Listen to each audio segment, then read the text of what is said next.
here. This is supposed to be Canada. I don't know why they say it's Canada, but I'm going with it.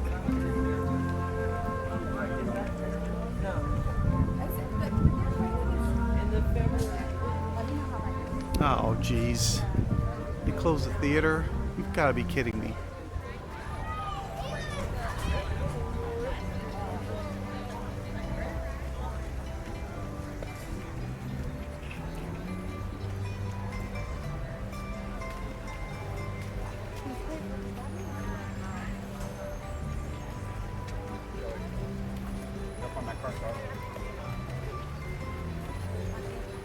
Okay, we're still in Canada.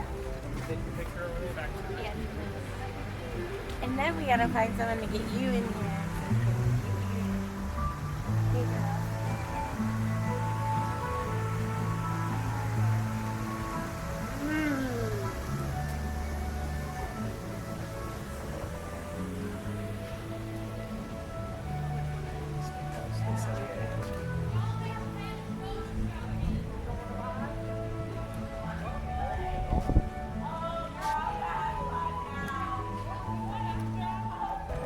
So from Canada, we are moving on to Ireland and the UK. It's a pretty slow day here today. It's not too busy, but then again, it is a Tuesday.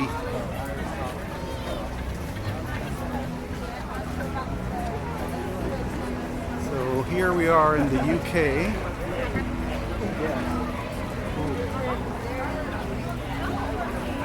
There's the Rose and Crown pub, which is supposedly an authentic. I mean, it's not too unauthentic. It's haven't been to London. It is kind of authentic. Okay, so it's the right hand. Right here.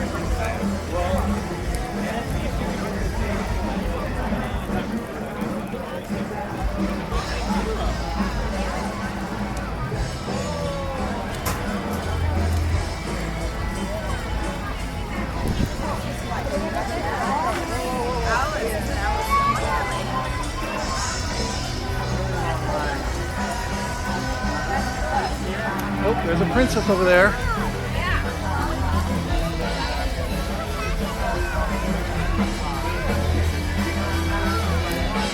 All right, so now we're crossing the English Channel to go to France.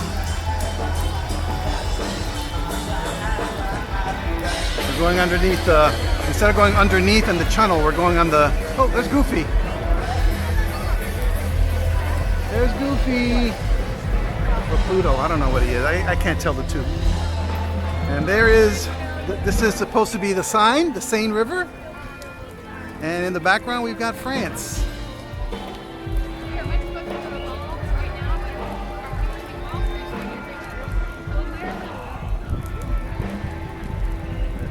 Beyond France now.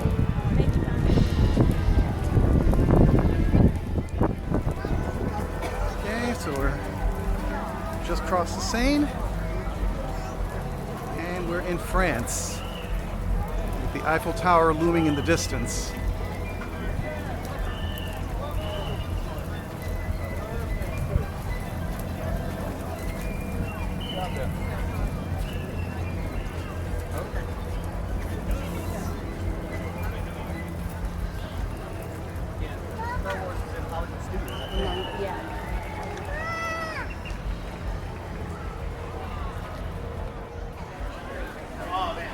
Okay, we're still in France.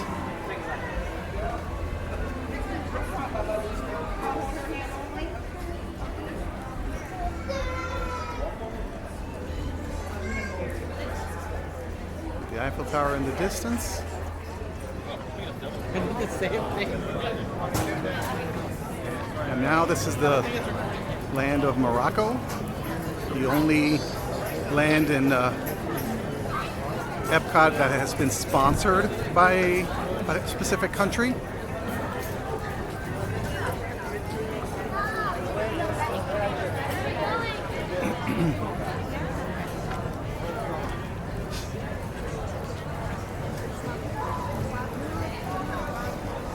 pretty sure this is almost like Egypt, at least the food. So I'm expecting Egypt to be very similar to this.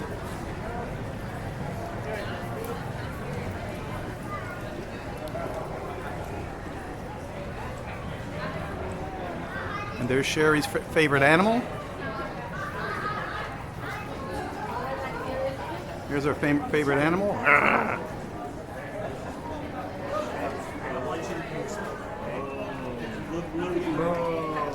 Apparently Jasmine is in that little house and everybody's waiting in line to see Jasmine.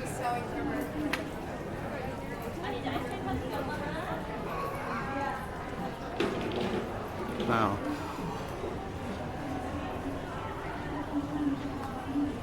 Seriously, I do believe Egypt is going to be very similar to this.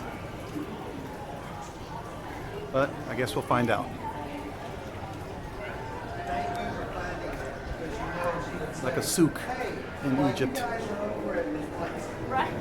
Did you The just smell of happen to- incense is just intoxicating.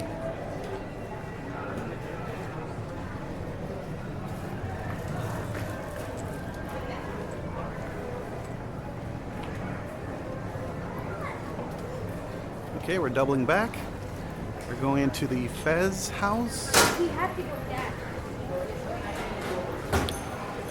Wow.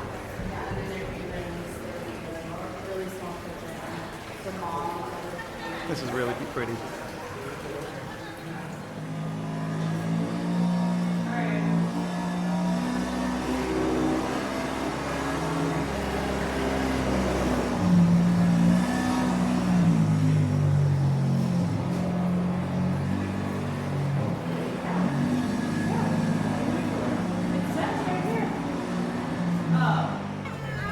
Okay, so now we are in Japan.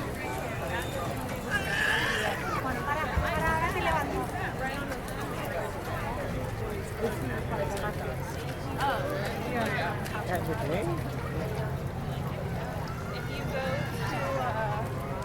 the teppanyaki, you don't get to see the fireworks because Yep, this is Japan, all right.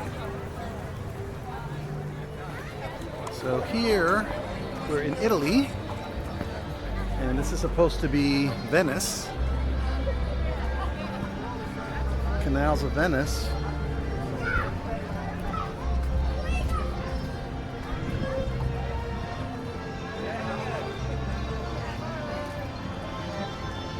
Here are the typical gondolas of Venice.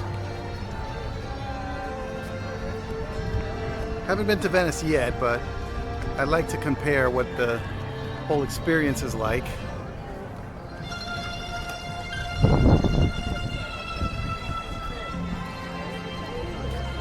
And in the background over there is Italy, or specifically Venice. Mami, espera.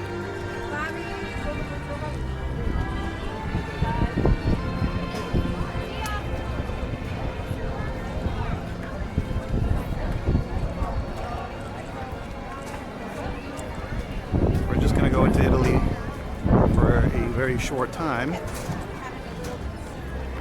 just to see, give you an idea of what they've recreated here.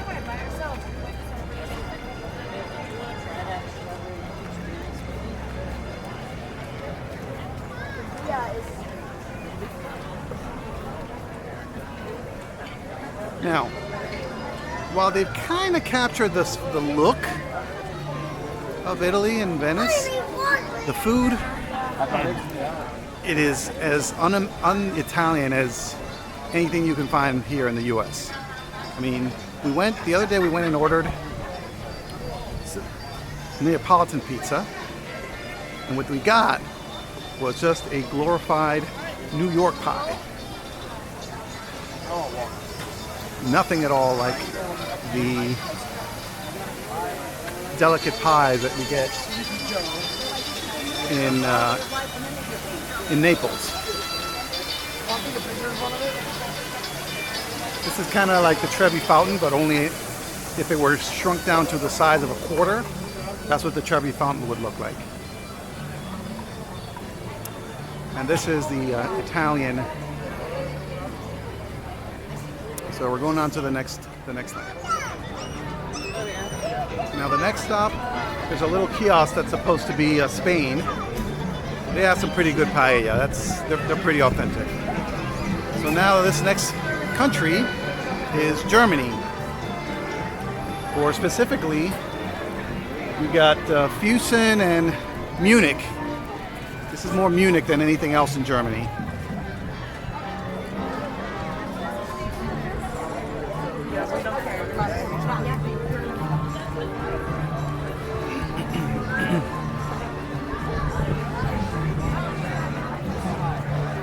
And there is Germany.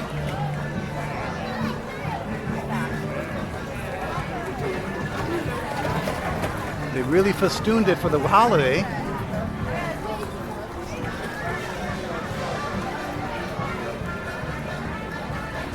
Alright, we're going on to the next. Okay, leaving Germany behind, we get to this area which is supposed to be kind of Africanish, but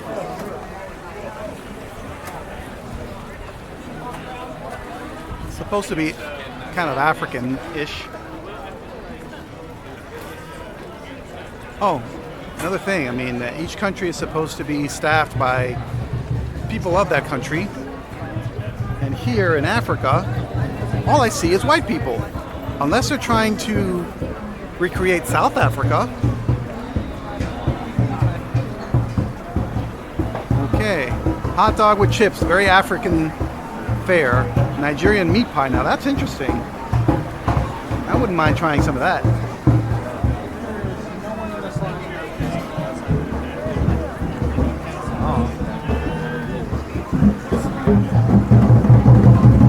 So as we're leaving the quasi-Africa, now we're moving on to the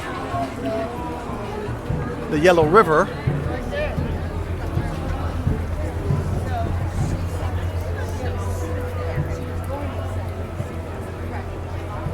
We're going to stop here in India.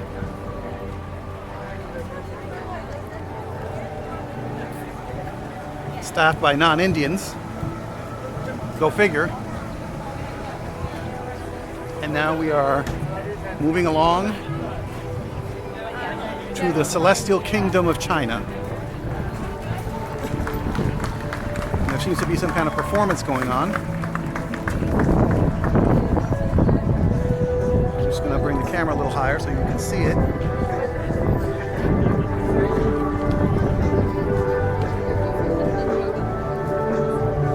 Oh, they're acrobats.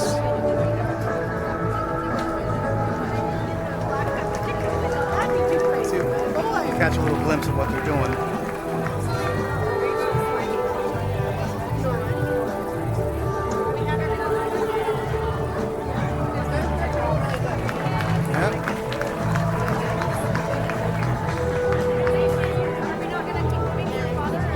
Moving along.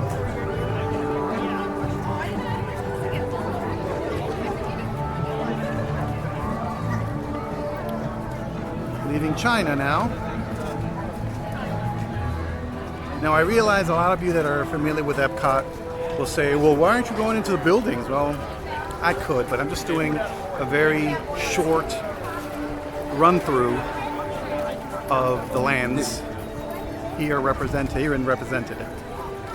So the next land that we have is supposed to be Norway. It used to be Norway. Now it's whatever land is in Frozen. I forget. So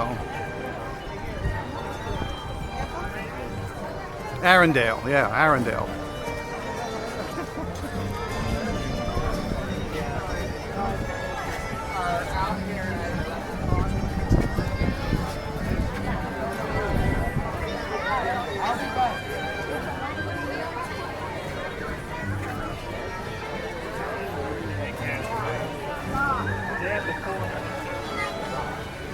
For some of my Swedish friends, you might find some of this recognizable.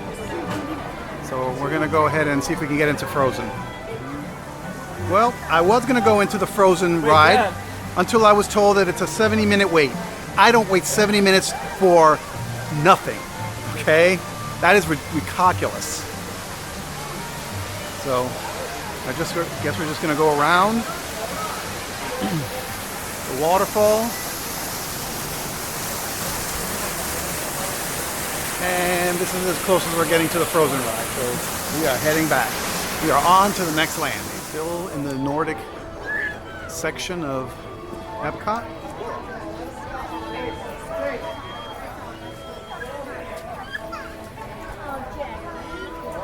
It's starting to get dark. It's already 5:30 and it's getting a little bit dark, so we need to move along to get to the last section of the World Showcase. You can see Paris all the way in the distance over there. And this is the very last land, which is Mexico.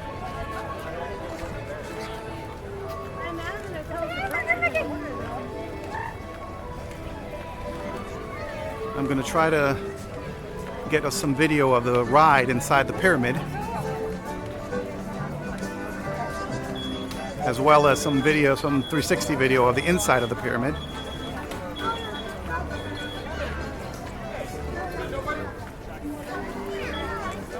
There's the pyramid.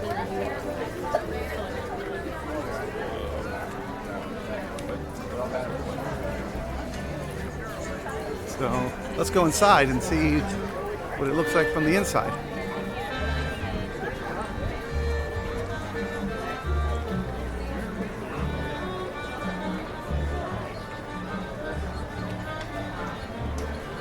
Now this pyramid is themed as the movie Coco. What is that? 360 camera. So I don't know if it'll be visible, but it's kind of dark in here, so it might be a little challenging. And this is the inside of the pyramid.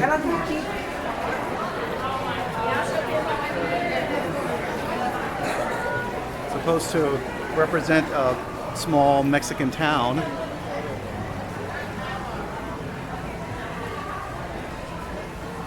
I'm pretty sure Zorro lives in one of these houses here.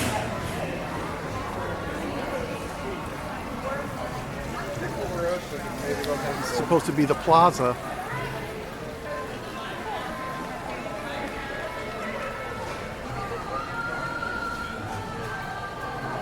And let's see how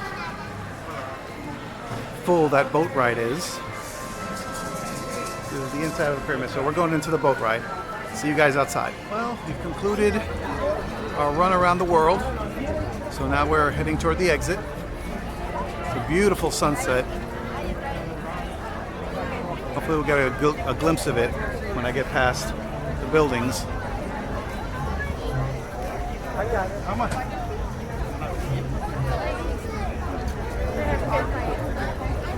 Here we go. Beautiful sunset. So I will conclude this video. It's been a good day at Epcot. Beautiful weather. So I will walk underneath the ball just to give people a glimpse of what that's like. So that will be what will conclude this this video. And as promised, we are going to go underneath the Spaceship Earth ball. This thing, the way they illuminate it at night, it's just amazing. It doesn't look as amazing in the daytime, but at night,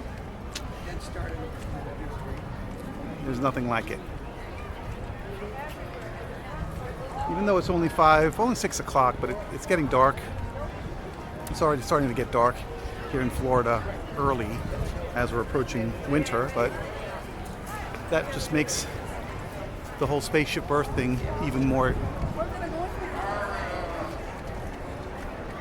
Now coming in on a Tuesday, I mean, I was able to ride 6 of the premium rides, or at least 4 of the premium rides, because I rode this, Spaceship Earth, I rode the Living with the Land, I rode Soaring, which is one of the premium rides. It's very hard to get one without a fast pass. And I rode the Mexico ride.